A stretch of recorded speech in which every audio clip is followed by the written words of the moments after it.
چونکہ دیر بھی ہو گئی ہے، اس بنا پر مختصراً اپنی ایک مضمون ہے سنا دیتا ہوں۔ بسم اللہ الرحمن الرحیم۔ بسم اللہ لکھ رہے ہیں۔ بسم اللہ الرحمن الرحیم۔ قرآن پاک نے مرد اور خواتین دونوں کے لیے عبد کی اصطلاح استعمال فرمائی ہے۔ دونوں کو عبد کا، عبد میں بندہ ہے،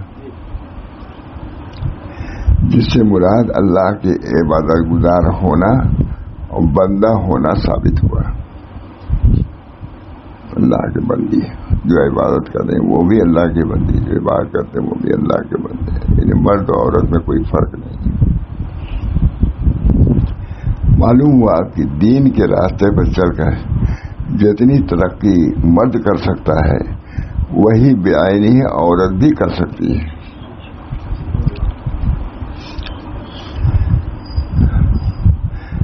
اگر ایک مرد ولی کامل بن سکتا ہے تو عورت بھی ولی کامل بن سکتی ہے۔ سمجھ میں نہیں تو عورت بھی ولی کامل۔ ہم نے جب یہ عمارت بنی ہے عورتوں کے لیے، جو بڑی عمدہ عمارت ہے، تو میں نے تقریر میں کہا، سبھی بڑے بڑے علماء تھے، میں نے کہا کہ میں نے خاص طور سے اس کو بہت خوبصورت بھی بنوایا ہے، کیونکہ یہ عورتوں سے منسوب ہے۔ عورتیں کو ہم لوگ سے شکایت ہے کہ ہم لوگ توجہ لے نہیں کرتے، اس میں بہترین بلڈنگ میں نے بنوائی ہے تاکہ عورتیں خوش ہو جائیں۔ وہ خوش ہو گئی، علماء تھے، سب علماء بڑے تھے، تو کسی نے بیان نہیں کیا انہوں نے کہ مولانا نے برمحل اس چیز کو عورتوں کے لیے ہے نا۔ آپ تو تھے نا، بہت میں کہی کہ اس کو، اس عمارت کو ہمیں مزید خوبصورت بنوائی چاہیے، کیونکہ یہ عورتوں کی طرف منسوب ہے عورت جیسا۔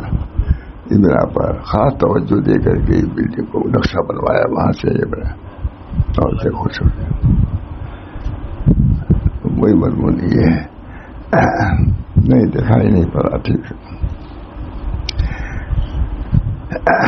معلوم ہوا کہ دین کے راستے پر چل کر جتنی ترقی مرد کر سکتا ہے وہی بعینی ہی عورت بھی کر سکتی ہے۔ اگر ایک مرد ولی کامل بن سکتا ہے تو عورت بھی کامل بن سکتی ہے۔ گھر میں ہماری تھی، اللہ کا شکر، پہلی تو بہت ہی بزرگ تھی، دوسری والی بھی ماشاء اللہ نیک دیندار،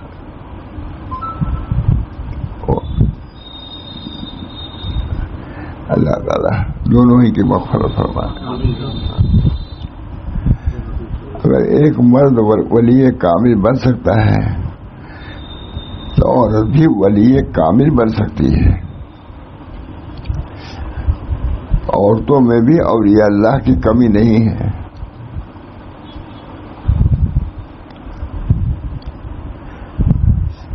اس بارے میں بڑی بڑی کتابیں لکھی گئی ہیں عورتوں کے سلسلے میں، جن میں ان عورتوں کا ذکر کیا گیا ہے جو ولایت کے مقام کو پہنچی ہوئی ہیں۔ ہمارے حضرت کی ساس تھی، بہت ولی کی، حضرت خود کرتے ولی ہے، نانی ہمارے گھر کو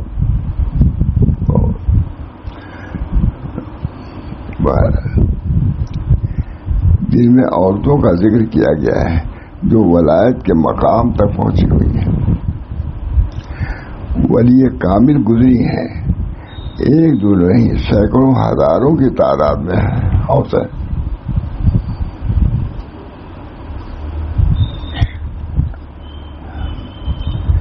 کہیں رابعہ بصریہ ہیں، کہیں رابعہ بصریہ ہیں، کہیں رابعہ ادویہ ہیں، اور پھر صحابیات جتنی ہیں وہ تو ساری کی ساری اولیاء کاملین میں سے ہیں، صحابہ، عورتیں جو صحابہ، تو تابعین، تبع تابعین، اور بعد کے لوگوں میں بڑی بڑی کامل عورتیں پیدا ہوئی ہیں. پھر ہر فن کے اندر پیدا ہوئی ہیں. محدث، مفسر، ادیب، شاعر، مؤرخ بھی گزری ہیں. ان کی تصنیفات ہیں اور ہزاروں مرد ان سے فائدہ اٹھاتے رہتے ہیں. اگر عورت دینی ترقی نہ کر سکتی تھی تو یہ عورتیں کہاں سے پیدا ہو گئیں؟ پیدا ہوئی. حضرت عائشہ رضی اللہ تعالی عنہ جو نبی کریم صلی اللہ علیہ وسلم کی زوجہ پاک ہیں، حضرت عائشہ عجیب و غریب عالمہ تھی. عجیب و غریب اللہ تعالیٰ نے علم بھی دیا، فہم بھی دیا، خوب پہچانتی تھی حضور صلی اللہ علیہ وسلم. حضرت عائشہ صدیقہ جو نبی کریم صلی اللہ علیہ وسلم کی زوج پاک ہیں، ان کے بارے میں حضور صلی اللہ علیہ وسلم نے ارشاد فرمایا کہ میری وحی کا آدھا علم میرے سارے صحابہ سے حاصل کرو اور آدھا علم تنہا عائشہ سے حاصل کیا کرو. اب اور تم دلیل مت سمجھنا. گویا صدیقہ عائشہ اتنی زبردست عالمہ ہے کہ نبوت کا آدھا علم آپ کے پاس ہے. آدھے علم میں سارے صحابہ شریک ہیں. حضرت عائشہ صدیقہ ایک عورت ہی تو ہے، تو عورت کو اللہ نے وہ رتبہ دیا کہ ہزار صحابہ ایک طرف اور ایک عورت ایک طرف. اس سے معلوم ہوا کہ عورت جب ترقی کرنے پر آتی ہے تو اتنی ترقی کر جاتی ہے کہ بڑے سے بڑے مرد بھی وہاں پیچھے رہ جاتے ہیں. تو اللہ تعالیٰ کی طرف سے عورتوں کی ترقی میں کوئی رکاوٹ نہیں ہے. چاہے دنیا میں ترقی کریں یا دین میں ترقی کریں، علم و فضل میں عورتیں ترقی کر سکتی ہیں، کوئی ممانعت نہیں ہے. کہاں نکلا گیا عورتوں کا؟ آپ حضرات امام ابو جعفر کا نام سنا ہوگا، جن کی کتاب طحاوی شریف ہے، جو حدیث شریف کی مشہور کتاب ہے، مدارس میں پڑھائی جاتی ہے. یہ ایک عورت کا طفیل ہے. امام طحاوی کی بیٹی نے اس کتاب کے جملہ روایات کی املا کی ہے.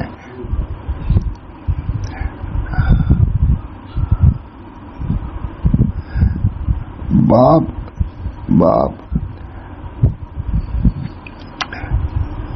اور اس کے باپ حدیث اور اس کے مطالب بیان کرتے تھے، بیٹی لکھتی جاتی تھی. باپ حدیث بیان کرتے تھے اور اس کے مطالب بیان کرتے تھے، بیٹی لکھتی جاتی تھی. اس طرح کتاب مرتب ہو گئی. وہ جتنے علماء محدث گزرے ہیں یہ سب حضرت امام طحاوی کی بیٹی کے شاگرد ہیں.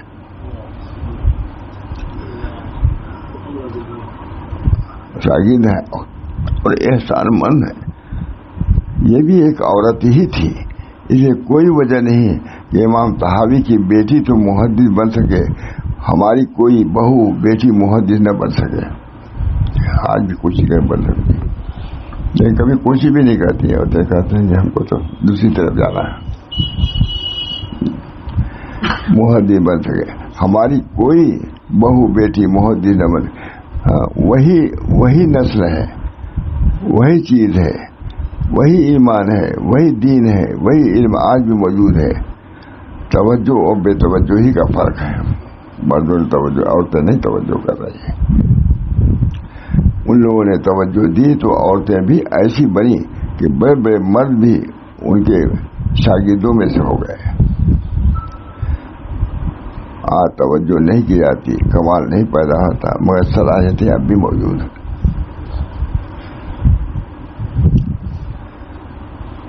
نام آ گیا حضرت عائشہ. حضرت ابن عباس بڑے جلیل القدر صحابی ہیں، امت میں سب سے بڑے مفسر قرآن ہیں، لیکن حضرت عائشہ کے شاگرد ہیں.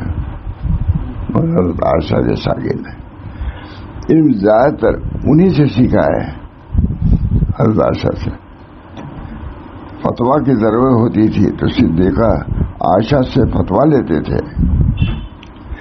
تو ابن عباس ساری امت کے استاد ہیں اور ان کے استاد حضرت عائشہ ہیں. وہ حضرت عائشہ علوم و کمالات کے اندر پوری امت کے استاد ہیں.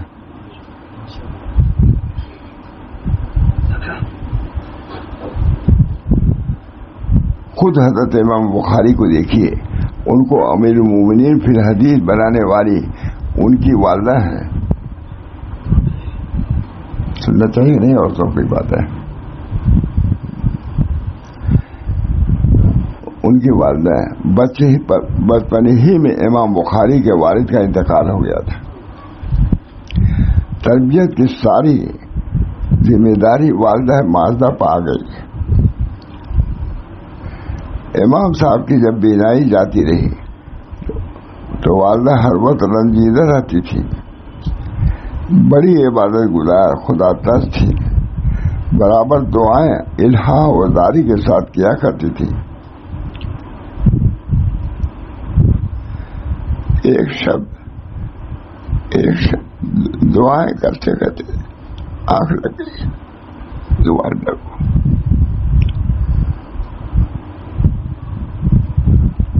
تو حضرت ابراہیم علیہ السلام کو خواب میں دیکھا کہ وہ فرما رہے ہیں کہ تمہاری دعا کی برکت سے اللہ پاک نے تمہارے بیٹے کی آنکھ روشن کر دی. دیکھا تو واقعی ان کی آنکھیں روشن تھی. پھر تو اللہ تعالیٰ نے ایسی روشنی عطا فرمائی کہ تاریخ کبیر کا مسودہ چاندنی رات میں لکھا.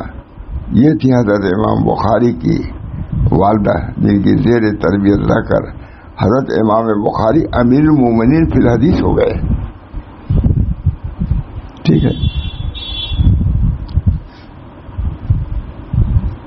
پھر تو اللہ نے ایسی روشنی عطا کی کہ تاریخ کبیر کا مسودہ چاندنی رات میں لکھا. یہ تھی حضرت امام بخاری کی والدہ جن کی زیر تربیت رہ کر حضرت امام بخاری امیر المومنین فی الحدیث ہو گئے. ماؤں کی گود بچوں کے بنیادی راستہ ہے عنوان ہمارا. سنا دیں، اس میں کوئی شک نہیں کہ ماؤں کی گود بچوں کی بنیادی مدرسہ ہے. ماؤں کی تربیت سے ایک نہیں ہزاروں اولیاء اللہ پیدا ہوئے جن کی نظر معرفت نے بگڑے ہوئے انسانوں کے دل بنا دیے. ماؤں کے اسی لیے میں کہتا ہوں کہ بچوں کے دینی مدرسوں کے ساتھ ساتھ بچیوں کے مدارس کی بھی سخت ضرورت ہے. دیکھیے حضرت کریں، دینی مدارس کی بھی ضرورت ہے تاکہ انہیں دین کی بنیادی باتوں سے واقف کرایا جا سکے. آج بے دینی کا ماحول ہے. بہت سے مسلمان اپنے لڑکیوں کو کالجوں اسکولوں میں تعلیم کے لیے بھیج رہے ہیں. کالج کی تعلیم کے دوران لڑکیاں دوسروں کے ہاتھ لگ جاتی ہیں. مرتد ہو کر غیروں کے ساتھ شادیاں بھی کر رہی ہیں.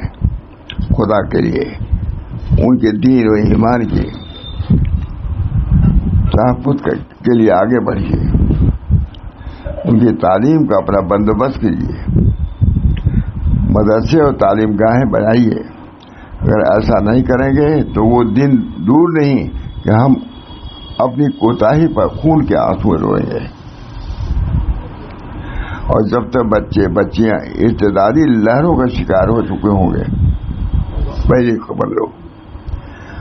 آج اس مدرسے میں آ کر بڑی خوشی ہوئی. بچیوں نے بخاری شریف کی آخری حدیث کی تلاوت کی. اس حدیث پر کلام کرنے سے پہلے مناسب سمجھتا ہوں کہ کچھ حفاظت حدیث سے متعلق باتیں کروں تاکہ حدیث کی اہمیت پوری دلوں میں بیٹھ جائے. حدیث کی حفاظت تھوڑی سی بات. یہ محدثین اعظام کا بڑا احسان ہے. ان کے انتھک محنتوں کے نتیجے میں حدیث پاک کا عظیم الشان ذخیرہ ہمارے سامنے موجود ہے. اس سلسلے میں پہلی بات تو یہ سمجھ لیجیے کہ قرآن پاک کی طرح اللہ تعالیٰ نے احادیث رسول کو بھی قیامت تک محفوظ رکھے گا. اللہ تعالیٰ قرآن پاک کی طرح احادیث پاک کو بھی قیامت تک محفوظ رکھے گا. اعلان فرمایا ہے قرآن پاک میں اللہ تعالیٰ نے جو یہ ارشاد ہے، ہم نے ہی قرآن کو نازل کیا اور ہم ہی اس کی حفاظت کرنے والے ہیں. اس سے مراد کیا صرف قرآن ہی ہے؟ نہیں، بلکہ ذکر میں قرآن بھی داخل ہے اور احادیث رسول بھی شامل ہیں، اس کی بھی حفاظت ہوگی. ہمارے شیخ مولانا محمد احمد صاحب پرتاپ گڑھی فرمایا کرتے تھے کہ اس آیت کریمہ میں قرآن و حدیث کے ساتھ ساتھ حاملین قرآن کی بھی کو بھی شامل ہیں، ان کی بھی حفاظت کا وعدہ نکل آیا ہے. جب قرآن کی حفاظت، حدیث کی حفاظت، جو اہل حدیث کی حفاظت نہیں ہوگی، اہل حدیث علماء احادیث جو ہیں، کیا ان کو اللہ ختم کر دے گا؟ پھر کیسے؟ ساتھ ساتھ حاملین قرآن بھی شامل ہیں، ان کی بھی حفاظت کا وعدہ اللہ تعالیٰ نے اس آیت کے ذریعے کیا ہے. قرآن و حدیث میں فرق صرف اتنا ہے کہ قرآن وحی مطلوع ہے، تلاوت کی جاتی ہے، جس کو حضرت جبریل علیہ السلام لے کر آپ صلی اللہ علیہ وسلم کے پاس آتے تھے، اور احادیث رسول نبی غیر ان کی، اور احادیث وحی غیر مطلوع ہیں، جن کی تلاوت تو نہیں ہوتی لیکن وہ بھی وہی ہیں، جن کا ایک براہ راست حق تعالیٰ کی طرف سے آپ کے قلب اطہر پر ہوتا تھا. یہ ساری کی ساری حدیثیں علوم و معارف کا وہ ذخیرہ ہے جو قرآن ہی کی توضیح و تشریح کرتی ہیں. ٹھیک ہے صاحب، تو میں نے سب پڑھا بھی نہ ہو. یہ ساری کی ساری حدیثیں علوم و معارف کا وہ خزانہ ہے جو قرآن ہی کی توضیح و تشریح کرتی ہیں. قرآن کریم کا اصل منبع و سرچشمہ علم خداوندی ہے.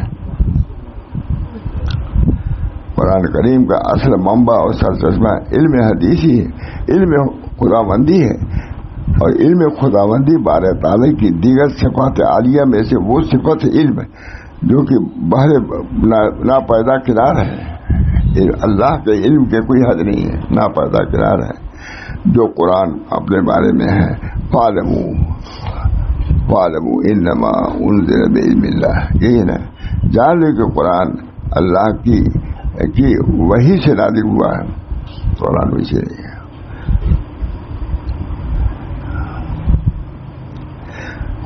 خداوند علیم خبیر کی صفت علم کے لامحدود اگر بترائی ہونے کی مضمون یہ ہے.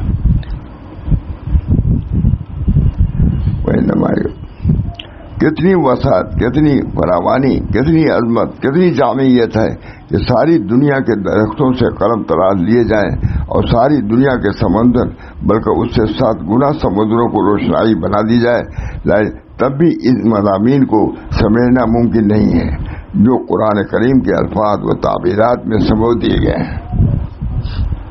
ٹھیک ہے، کتنی وسعت، کتنی فراوانی، کتنی عظمت، کتنی جامعیت ہے کہ ساری دنیا کے درختوں سے قلم تلاش لیے جائے اور ساری دنیا کے سمندر بلکہ اس سے 7 گنا سمندروں کو روشنائی کے طور پر استعمال میں لایا جائے، تب بھی ان مضامین کو سمیٹنا ممکن نہیں ہے جو قرآن کریم کے الفاظ و تعبیرات میں سمجھ دیے گئے ہیں. ذرا تصور فرمائیے کہ ایک ہی درخت سے کتنے 1000 قلم تراشے جا سکتے ہیں. پھر غور فرمائیے کہ ساری دنیا کے درختوں سے اربوں خربوں قلم بنائے گئے ہیں اور 6 کروڑ میل میں پھیلے ہوئے ہیں. سمندر کا پانی روشنائی میں تبدیل کر لیا جائے اور پھر اس سے بھی 7 گنا یعنی 42 کروڑ میل میں پھیلے ہوئے سمندر روشنائی بنا دیا جائے اور یہ ساز و سامان مضامین کا احاطے، تب بھی قرآن کے مضامین کو سما نہیں سکتے، اتنے سمندر. اس لیے حضور پاک صلی اللہ علیہ وسلم نے ارشاد فرمایا اہل علم اس سے کبھی سیر نہ ہوں گے اور اس کے عذابات کبھی ختم نہیں ہوں گے، نہیں جگہ ولا یخرج. اس لیے قرآن کی توضیح و تشریح کے لیے اس نبی کا انتخاب ہوا جو جامع العلوم ہے. جس طرح علم تھا تو اسے نبی بھی ویسے اللہ نے تجویز کیا ہے. یہ بھی کتنی اچھی بات ہے. اسی لیے اللہ تعالیٰ نے لکھوایا ہے. اسی لیے قرآن کریم کی توضیح و تشریح کے لیے اس نبی کا انتخاب ہو جو جامع العلوم و کمالات ہوا، جو جامع العلوم و کمالات تھے. آپ کے ہر حدیث خود قولی ہو یا پھیری اللہ تعالیٰ کے کلام کی تفصیل ہے. لہذا اگر اللہ تعالیٰ کے کلام کو سمجھنا ہے تو حضور اکرم صلی اللہ علیہ وسلم کے حدیث کے بغیر ممکن نہیں ہے. جو آدمی یہ چاہے یا دعویٰ کرے کہ میں حدیث کی مدد کے بغیر قرآن کو سمجھ لوں گا تو در حقیقت نزول وحی اور اس دنیا میں پیغمبروں کی بعثت کے فلسفہ سے جاہل ہے. یہ قرآن حکیم میں ہے.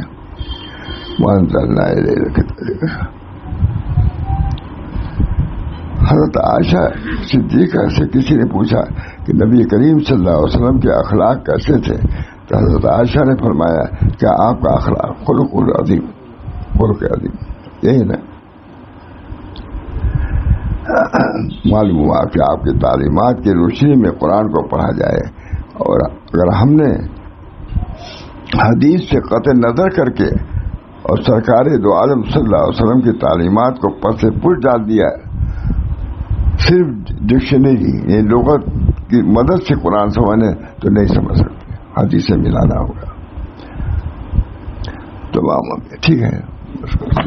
بہت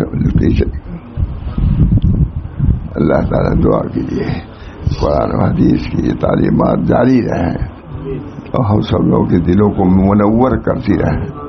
اللہ تعالیٰ صحیح ایمان، صحیح تصدیق کی دولت سے ہم سب لوگوں کو مالا مال فرمائے اور اس کے برکات سے ہم سب لوگوں کو مستفید فرمائے. ربنا تقبل منا انک انت السمیع العلیم برحمتک یا ارحم الراحمین بحرمت سید النبی الکریم صلی اللہ علیہ وسلم.